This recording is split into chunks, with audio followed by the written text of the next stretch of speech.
গ্রন্থনা উপস্থাপনা মিজানুর রহমান সজল, প্রযোজনা দিদারুল আলম। ৮০ কিংবা ৯০-এর দশকের টেলিভিশন সংবাদের চেনা সেই আবহ। সময় বদলেছে, সময়ের সাথে বদলেছে প্রযুক্তির গতি আর গণমাধ্যমের খোলস। তবে এই পরিবর্তনের হাওয়া কতটা ইতিবাচক, নাকি আধুনিকতার আড়ালে হারাতে বসেছে আমাদের সংবাদ উপস্থাপনার চিরাচরিত ঐতিহ্য, গাম্ভীর্য আর শালীনতা? ফেনী থেকে সরাসরি যোগ দিচ্ছেন সহকর্মী আজাদ মালজার। আজাদ, মাদারীপুর ও সিরাজগঞ্জে সড়ক দুর্ঘটনায় ৫ জন নিহত হয়েছেন, আহত হয়েছেন অন্তত ১৪ জন। স্বাগত সমগ্র বাংলাদেশের সঙ্গে আছি তাসনিম জান্নাত অর্থী। শিরোনাম জানাচ্ছিলাম, এবারে দেশ বিদেশের আরো খবর নিয়ে দুপুরে বাংলাদেশে আপনাদের সঙ্গে থাকছি আমি মৌসুমী আহমেদ লোপা।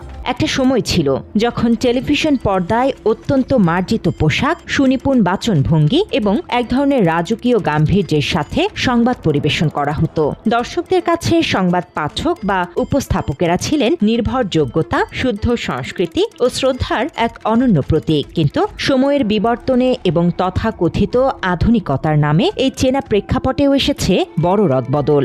ক্যালিফোর্নিয়ায় বসতে যাচ্ছে ৪১তম ফিল্ম ইন্ডিপেন্ডেন্ট স্পিরিট অ্যাওয়ার্ডসের আসর। বর্তমান স্যাটেলাইট ও ডিজিটাল মাধ্যমের যুগে সংবাদ উপস্থাপনার ক্ষেত্রে অনেক সময় এক ধরনের অশালীনতা, অতি চটকদারি ও চরম অপেশাদারিত্বের অভিযোগ উঠছে, যা প্রতিনিয়ত ক্ষুণ্ণ করছে এই মহান পেশার সামাজিক মর্যাদা ও গ্রহণযোগ্যতা। সিনেমাটি হলে প্রদর্শনে বাধা নেই বলে জানিয়েছেন। দক্ষিণ কোরিয়ার রপ্তানিতে অচলাবস্থার শঙ্কায় হস্তক্ষেপ করে সরকার। হঠাৎ কালবৈশাখী ঝড়ের কবলে পড়ে চরম দুর্ভোগে পড়েছেন। শুধু স্টুডিওর ভেতরেই নয়, সংবাদ উপস্থাপকদের কারো কারো ব্যক্তি জীবনের চাটুকারিতা ও সামাজিক যোগাযোগ মাধ্যমের অতি উচ্ছ্বসিত কর্মকাণ্ড মূলধারার গণমাধ্যমের জন্য তৈরি করছে এক বিব্রতকর পরিবেশ, যা প্রায়শই নেটিজেনদের তীব্র সমালোচনার খোরাক যোগাচ্ছে। আজকে একটা কমেন্ট দেখে আসছি, লিখছে কি সানি লিওন মিয়া খলিফার ইন্টারভিউ নিচ্ছে।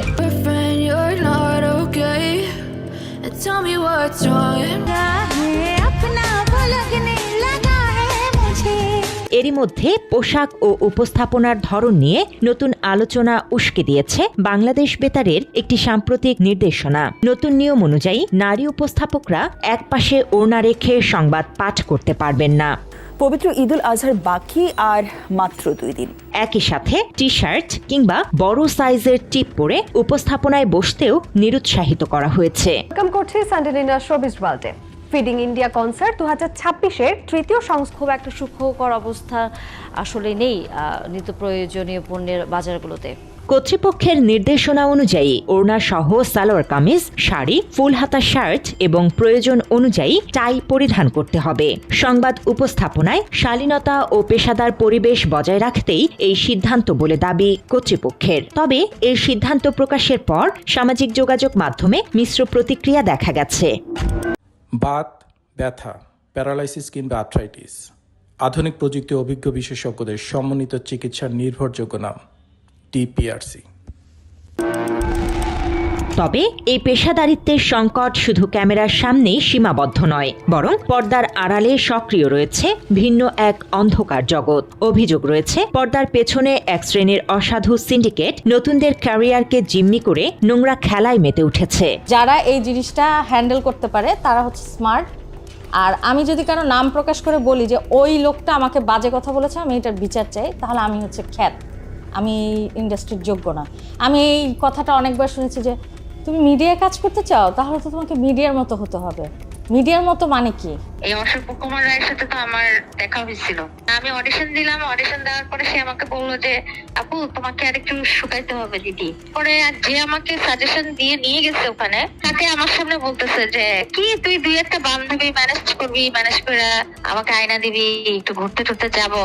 অভিযোগের তীর খোদ সংবাদ উপস্থাপকদের একটি সংগঠনের প্রভাবশালী কিছু নেতার দিকে। এই অসাধু চক্রের বিরুদ্ধে নতুন ও সম্ভাবনাময় নারী উপস্থাপকদের হেনস্থা, শ্লীলতাহানি কিংবা অনৈতিক সুবিধা আদায়ের চেষ্টা করার মতো চাঞ্চল্যকর অভিযোগ উঠেছে।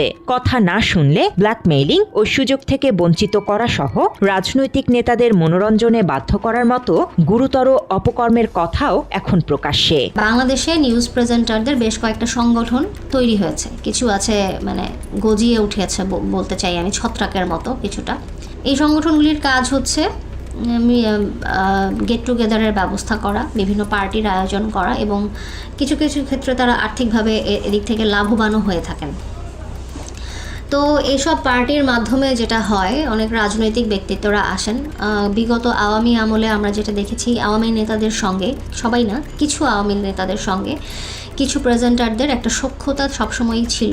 অভিযোগ রয়েছে দেশ জুড়ে ব্যাঙের ছাতার মতো গজিয়ে উঠেছে নানান নাম সর্বস্ব তথাকথিত প্রশিক্ষণ কেন্দ্র, যেখানে সংবাদ উপস্থাপনা শেখানোর নামে চলছে এক ধরনের বাণিজ্যিক তামাশা।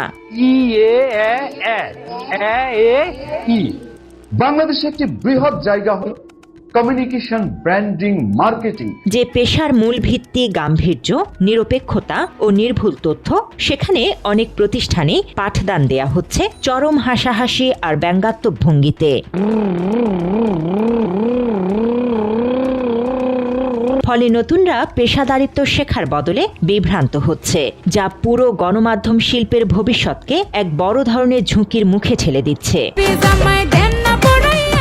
তথ্যের অবাধ প্রবাহের এই যুগে সংবাদ উপস্থাপনায় আধুনিকতা ও নতুনত্ব আসবে, সেটাই স্বাভাবিক। কিন্তু সেই পরিবর্তনের হাওয়া যেন কোনোভাবেই গণমাধ্যমের নৈতিকতা, শালীনতা ও পেশাদারিত্বকে গ্রাস না করে।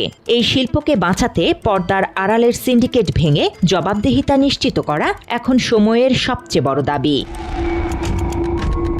বাংলা এডিশন, ঢাকা।